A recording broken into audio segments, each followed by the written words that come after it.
Welcome to Go Team Score Points, a podcast that started because the news is a lot and maybe learning about sports would be nice. In today's episode, we go over some current events and an old Bulls-Pistons game from 1997. It's our best episode yet. I'm so excited for this. So wait, talk me through what led to the alternative choice this week. I came up last week when we were talking about Ty Lue, just trying to understand how different the game is now from how it was. And then August said I should watch a game from the 90s. And he was like, they're all on YouTube. You can just go to YouTube and watch it. And he's right. Yeah. Like all there. This is basketball as I remember it and know it.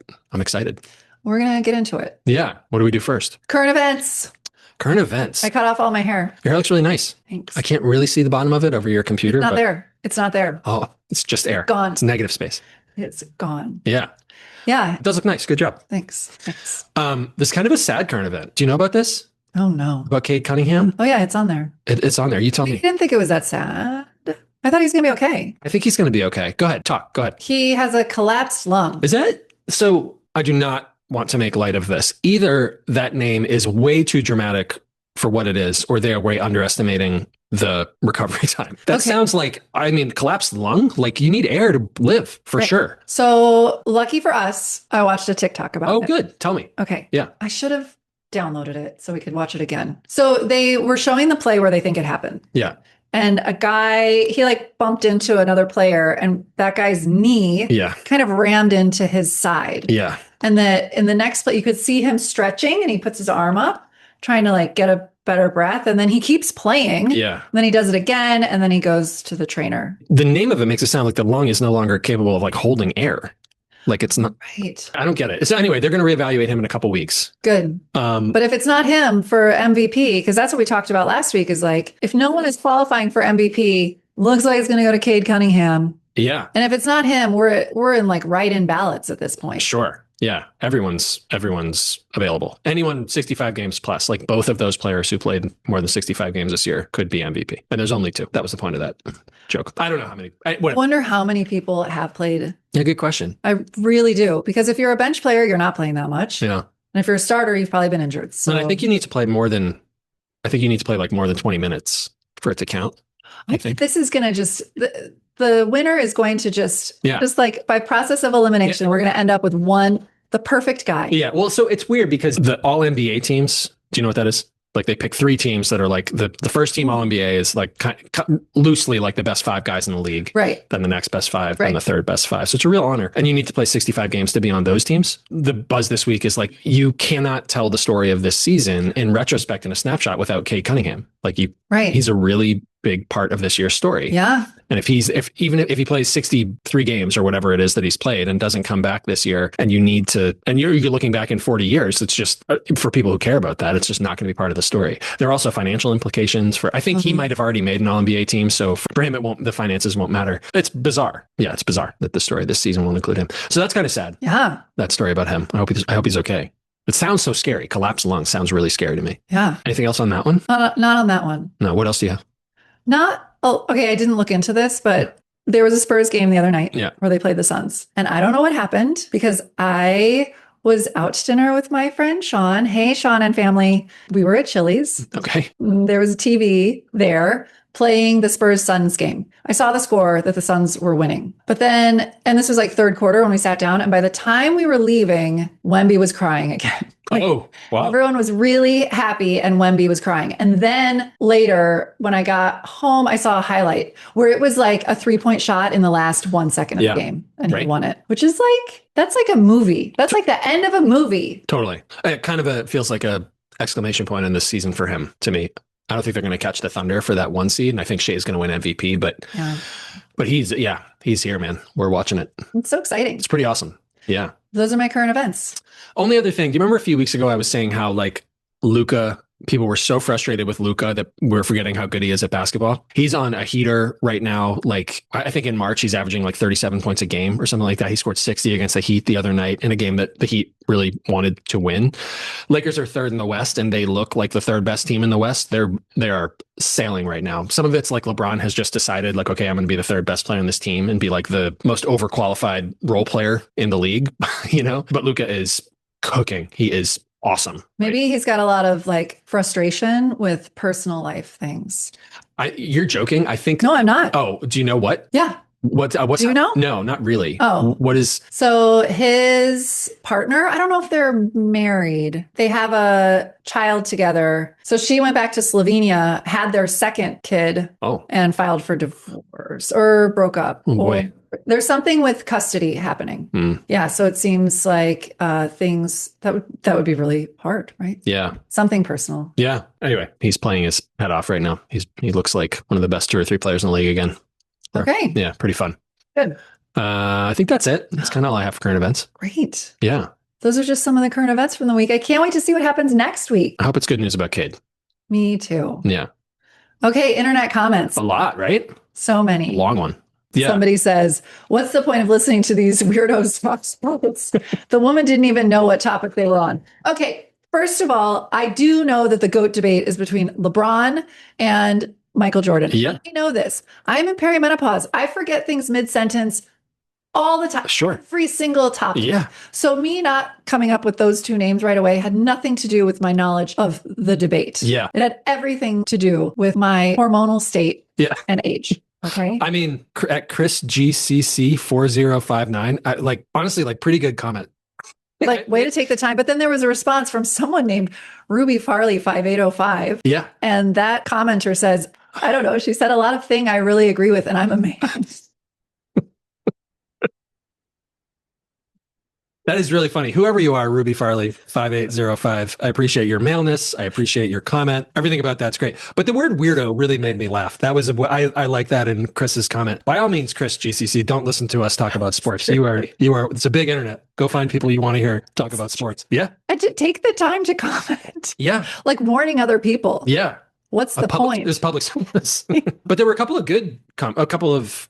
Relevant. Yeah. Moving the conversation forward. So we were talking, this was in response to the clip where we were talking about if Michael Jordan played today, what would he average? And you were saying that he would do great because he would also have the knowledge and the nutrition and the training that all the players have. And I said, no, we want to time travel 91 Jordan to now. I said the argument's flawed because the knowledge, he would have the same knowledge that people have today. But you cut me off when I said the argument's flawed and you said, because time travel is impossible. Fair point. And then Henry Sutulovic 6608 said, LOL, time travel is more acceptable than LeBron being better than Michael. Great stuff. That's really funny. Great, strong opinions. Thanks for those comments. It was good stuff. Yeah. Thanks for some of them. It was all good. But especially Ruby's. Especially Ruby's, yes. Whoever you are, Ruby Farley. That's all we have for internet comments this week, fortunately. Yeah. Woman did not feel, the where he said woman did not feel gendered the same way that girl does. Correct. Correct. I felt better. He's kind of a... Well, are you a feminist? Yeah, kind of a feminist dick. Feminist icon. Yeah, look at him using the word woman. Man. Wow. A lot of respect. Okay, let me tell you about a game. I can't wait for this. Well, dial it down because I don't have anything spectacular. Well, it's just exciting. I don't know. It's exciting to me. So, all right. So this is Pistons Bulls in 1997. Okay. So we are 30 years ago. So they're playing at the Palace at Auburn Hills. Yeah. That's in Detroit. That's in Detroit. And what a boring free name that they've given this place. Right. That's a missed opportunity. Totally. They play in the Little Caesars Arena now. And I say pizza. Pizza. This game was in Detroit, you said. I'm just trying to figure out when it was. April 1997. Detroit won. I didn't get that far. April 13th, 1997? Yes. That's Nicole's 18th birthday. Wow. I hope she was smoking so many cigarettes while she was watching this game. Yeah, that was her thing. Chain smoking and voting. And Bulls Pistons. Yeah, for sure. At this point, before the end of this game, the Pistons had lost to the Bulls in the last 19 times that they had played the Bulls. In a row? Yeah. Yes. Wow. It was the last time they beat the Bulls was in 93 or something. Wow. So this was a big deal. Probably why it's on YouTube. So yeah. Yeah, there's limited stuff on YouTube, but it's hard to find stuff there. So the backdrop, right, is Jordan, I think, was drafted in 84. And was great all the time. And then at the team, the Pistons won championships in 1989 and 1990. So the Celtics were really good in the mid 80s, Celtics, Lakers. And then the Pistons came up and were like the best team in the East in the late 80s. And the Bulls, with Jordan like becoming what he was going to be, kind of like needed to get past the Pistons. There are documentaries about this, that like he needed to figure out how to win by playing these like bad boy Pistons in the late 80s, early 90s. And then once the Bulls got by them, they figured out how to win and all that stuff. And they ended up winning all those championships. So this is a far cry from that really good rivalry. 19 wins in a row is no joke. That's a lot of seasons. Yeah, they really cracked it. Yeah, exactly. Yeah. Okay, so the game starts with Scottie Pippen scoring a 3. There were a lot of 3-point shots in this game. Really? Yes. Wow. So I was expecting to see a very different kind of sport from what we've been watching. And either I've not watched enough current basketball or not good enough at picking. It just didn't look any different. That's great observation. I'm curious about that. The video quality was very poor. Everything was like so dark and grainy. Yeah. Here's what I liked about it is there was more like dunking by both teams. Great. Even looked like a one-handed dunk. So during this game, Tony Kukoc. Yep. Kukoc. Yeah. And Dennis Rodman were injured, so they weren't playing. Oh, okay. So they were out. Yeah. The announcers say that everyone's been calling Grant Hill Mr. Triple-Double. And Hill says, what good is a triple-double if you're not winning games? I'll take a win over a triple-double anytime. Yeah. Finally, at the very end of quarter 1, Michael Jordan scores. Okay. Took him a while. Kind of warmed up. You were like, I don't really get all the buzz here. Yeah. Basically. So Grant Hill plays for the Pistons. Yeah. I think everyone in the world knows this but me. He has never played in a game where they had beaten the Bulls at this point. Oh, funny. Yeah. So before the game, they did like a sit down interview with him. He was like wearing a suit and everything. And then they played clips from this interview like during the broadcast. And it was pretty funny because he said the last time they lost to the Bulls, he went out and bought a Sony PlayStation. And then he played them like on the video game. And he was like, yeah, and we won in that game. So at least I can say I've beaten them once. Oh, good for him. Even though it was on a video game. And then he added that he scored 46 points in that PlayStation game. Nice. So was this game on NBC? Yes. Is this an NBA and NBC? Like Marv Albert? Yes, Marv Albert. It was Marv Albert. And even I've heard of Marv Albert. Yeah, right. This is just very nostalgic. It's awesome. I love it. I know. That's what I was thinking. Okay, then quarter 2, there was a backdoor pass by a Piston. And so Jordan didn't look that great. Yeah. Like at one point he stepped funny and like rolled his ankle and like hobbled over to the bench. He lost the ball twice. And the announcer said, this is just not the typical Jordan. Yeah. And all I could think, like looking back, is like, did he have money on this game? Was this on purpose? Interesting. Like, I doubt he would. I have no idea. Like, when did he retire? He left the Bulls at the end of the 1998 season. Right. So I know that he had a lot of gambling problems. So interesting. I don't know. Okay, that's all I watched for the game. I watched half a game. And I was like, that's enough. Yeah, so I think the Pistons won this game, which did not happen. Good job, guys. Very much to the Bulls. Right. And at home, I bet they had a great party afterwards. The 1996-97 Bulls finished 69-13, which is bananas. I mean, 70 wins has not happened a lot. So they were right there. And I think the year before this was like their 72 win team, which is anyway, whatever.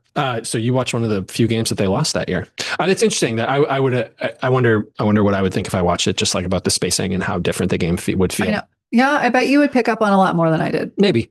Maybe not, but the fact that you felt like there were a lot of 3-pointers, maybe that was just because you were expecting almost none or whatever. But yeah, there's a funny Tony Kukoc story. I think in the Dream Team in 1992 was, there was something going on with, I think the Bulls general manager really wanted to sign Tony Kukoc. I think there may have been some financial thing where like Scottie Pippen was not getting paid because they wanted money for Tony Kukoc or something like that. Oh. And Jordan and Pippen were both on that Dream Team and are two of like the best defensive guards ever. Pippen might be a forward, but like, do you know what I mean when I say perimeter? When they talk about the perimeter in basketball, it's kind of like out near the 3-point line.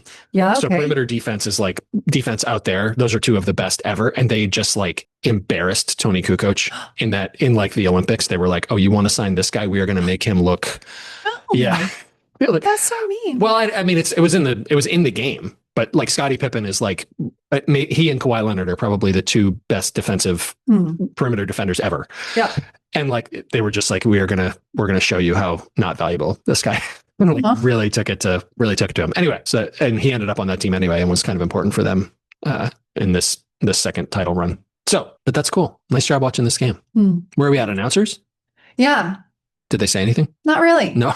They were fine. Yeah, just pretty. They said Scottie Pippen was going glass. That just means the backboard. Yeah. And then they said Michael Jordan had a nifty play. Nifty. We used to always imitate. I probably said this before because it makes me laugh and it would make you laugh. But when someone like dunks on somebody else, Marv Albert used to go, "Oh, Pippen with the facial." Oh my God.